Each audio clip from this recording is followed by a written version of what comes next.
दोस्तों, कहा जाता है कि मुसीबत के समय आपके रिश्तेदार भले ही ना आ पाए, परंतु आपके पड़ोसी सबसे पहले मदद के लिए आते हैं। और अगर आपका उन्हीं पड़ोसियों से विवाद होना शुरू हो जाए तो आपको बहुत समस्या होती है। ऐसा ही कुछ अभी रूस के साथ हो रहा है। दरअसल रूस का अपने सभी पड़ोसी देशों पर बहुत ज्यादा प्रभाव रहा है और ये सभी देश बिना रूस की अनुमति के कोई बड़ा फैसला नहीं लेते थे। और ये सभी मध्य एशियाई देश पहले सोवियत यूनियन का ही हिस्सा थे और उससे भी पहले सदियों से इन सब के आपस में अच्छे संबंध रहे हैं। परंतु अभी हाल ही में रूस की कुछ गलतियों के कारण अब ये संबंध दरकने लग गए हैं। दरअसल जब सोवियत यूनियन के टुकड़े हुए तो इनमें सबसे बड़ा देश कजाकिस्तान था और ये सभी देश रूस के इन्फ्लुएंस में थे तथा उस समय से इन सभी देशों के बॉर्डर विवाद रूस से चल रहे हैं, परंतु फिर भी इनके संबंध काफी अच्छे थे। और इन सभी देशों ने अभी पश्चिमी देशों के प्रतिबंध के समय भी रूस की काफी मदद की है। यह देश पहले पश्चिमी देशों से सामान मंगाते हैं और फिर वह सामान रूस को इनडायरेक्टली पहुंचाते हैं, तब जाकर रूस की इकोनॉमी चल पा रही है और रूस की जनता का काम हो पाता है। परंतु अब कजाकिस्तान ने यह कह दिया है कि हम रूस की मदद नहीं कर पाएंगे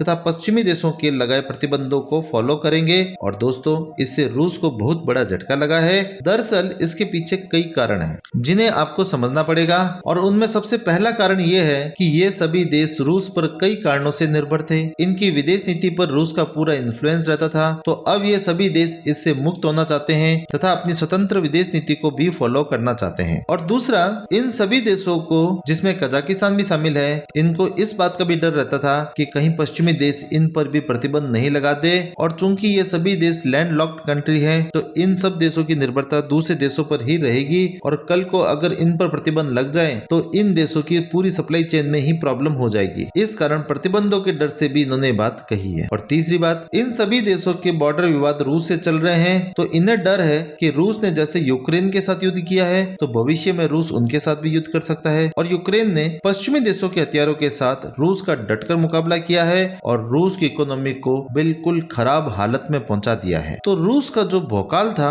वह खत्म हो गया है। तो इन देशों को अब ये लगने लग गया कि कल को रूस के साथ हमारा भी अगर युद्ध होता है तो हम भी वेस्टर्न हथियारों के साथ रूस का डटकर मुकाबला कर सकते हैं, हमें रूस से डरने की जरूरत नहीं है। और चौथा और सबसे मुख्य कारणों में से एक है अजरबैजान और आर्मेनिया विवाद। दरअसल सोवियत यूनियन के टूटने के बाद रूस का इन कई देशों के साथ संबंध था, एग्रीमेंट था। जैसे नाटो की संधि है कि किसी एक नाटो देश पर हमला पूरे नाटो के सभी देशों पर हमला माना जाएगा, तो रूस की भी इन सभी पड़ोसी देशों के साथ ये संधि थी कि अगर इनमें से किसी भी एक देश पर हमला होगा तो वह सभी देशों पर हमला माना जाएगा। तो ये सभी देश इस मामले में रूस पर निश्चिंत थे और इस कारण भी ये पश्चिमी देशों पर ज्यादा निर्भर नहीं रहना चाहते थे। परंतु आर्मेनिया अजरबैजान विवाद में जो 2020 में हुआ और अभी 2023 के अंदर भी हुआ, उसमें रूस ने आर्मेनिया जो सिर्फ रूस पर ही निर्भर था का सपोर्ट नहीं किया, बल्कि इनडायरेक्टली रूस ने अजरबैजान का सपोर्ट किया, जिस कारण अजरबैजान आर्मेनिया की जमीन पर कब्जा कर पाया। तो इस कारण ये सभी देश रूस से नाराज भी थे और रूस इन सब देशों का विश्वास खो चुका था। तो इन सभी देशों ने भी पश्चिमी देशों की तरफ देखना शुरू कर दिया है और इसी क्रम में ही कजाकिस्तान ने ये स्टेटमेंट दिया है और इससे रूस को बहुत बड़ा नुकसान होने वाला है। और कोई बड़ी बात नहीं है, जैसे नाटो की एंट्री यूक्रेन में हो सकती है